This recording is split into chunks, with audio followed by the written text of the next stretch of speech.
What if an email sitting in your inbox could actually be worth money? Thousands of Costco members in Washington state are now asking that exact question after the retail giant agreed to a $14 million class action settlement over promotional emails. The lawsuit is not about spam. It is not about identity theft. It is not about stolen personal information. Instead, it focuses on something millions of Americans see every day: marketing emails claiming that a sale is ending soon. According to the lawsuit, Costco allegedly sent promotional emails with subject lines that created a false sense of urgency. Some emails told customers that it was the last day to access special member savings. Others advertised deals that would supposedly expire in just a few days. The plaintiffs argue those promotions continued beyond the advertised deadline, making the urgent warnings misleading under Washington law. Costco strongly denies violating the law. The company says it did nothing wrong. However, rather than continue years of costly litigation, Costco agreed to create a $14 million settlement fund. Now, many Washington residents who received qualifying promotional emails between June 2021 and July 2026 may be eligible to receive part of that settlement. But there is an important deadline. Eligible customers must submit a claim before August 24, 2026. So how did ordinary promotional emails become the center of a multi-million-dollar legal battle? And why could this case change how companies advertise limited time offers in the future? The answer begins with a little-known state law that most Americans have never heard of. To understand why this lawsuit became such a big deal, we first need to look at a law that exists only in Washington state. The case is based on the Washington Commercial Electronic Mail Act, also known as CMA. Unlike federal laws that mainly focus on unwanted spam, CMA goes a step further. It prohibits businesses from sending commercial emails with deceptive or misleading information, especially in the subject line. The purpose of the law is simple. Consumers should be able to trust what they read before opening a promotional email. According to the plaintiffs, Costco's marketing emails crossed that line. They argued that subject lines such as "Today is the last day to access member-only savings" or "Hot buys available for 5 days only" encourage customers to make quick purchasing decisions because they believed the offers were about to disappear.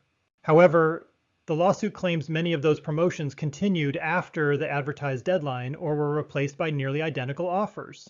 If true, customers may have felt unnecessary pressure to buy immediately instead of taking more time to compare prices or decide whether they really needed the products. Costco has repeatedly denied these allegations.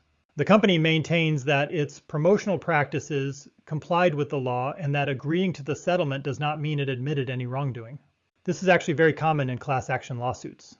Large companies often choose to settle because continuing a legal fight can cost even more money, take years to resolve, and create ongoing uncertainty for both the business and its customers. That brings us to another important question. Who can actually receive money from this settlement? The answer is much more limited than many headlines suggest. Not every Costco member qualifies.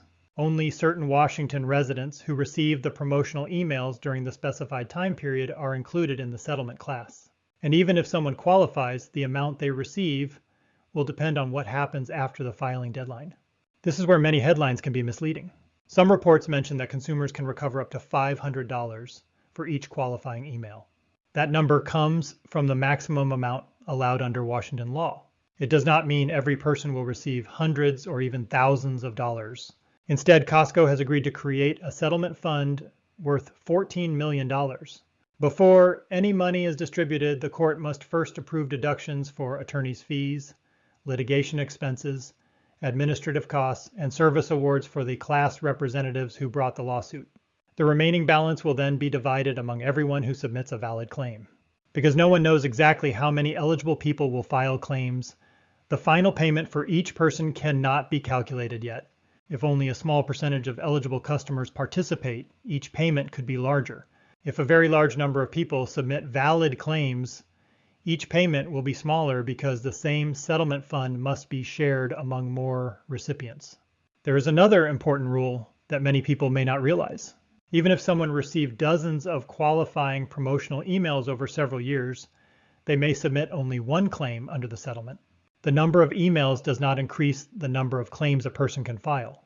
Eligible individuals also have other choices. They may choose to opt out of the settlement if they want to preserve their right to file their own lawsuit against Costco in the future. They may also object to the terms of the settlement if they disagree with how it is being handled. Both of those actions must also be completed before the deadline. However, people who simply ignore the settlement and take no action will receive no payment.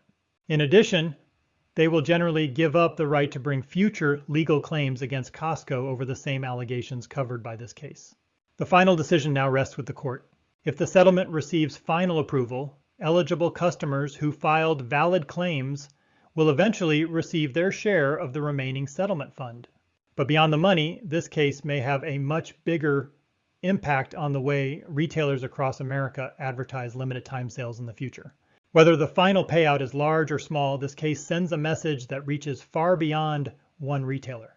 For years, consumers have been surrounded by marketing phrases like last chance, ends tonight, and limited time only. These messages are designed to create urgency and encourage shoppers to make quick decisions. In many cases, those promotions are legitimate, but when consumers believe an offer is about to disappear, only to see the same or a very similar deal continue afterward, questions about transparency and fairness naturally arise. That is exactly why this lawsuit attracted so much attention.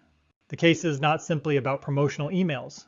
It is about whether businesses should be held accountable when their advertising creates a misleading impression of urgency. Costco continues to deny any wrongdoing, and the settlement does not represent a finding that the company violated the law. The agreement simply allows both sides to resolve the dispute without a lengthy trial. For eligible Washington residents, the most important step is making sure they understand the deadlines and submit a valid claim if they choose to participate. The deadline to file a claim, opt out, or object to the settlement is August 24, 2026. The court is scheduled to consider final approval of the settlement on October 2, 2026. If the settlement is approved and no appeals delay the process, payments will be distributed afterward according to the terms approved by the court.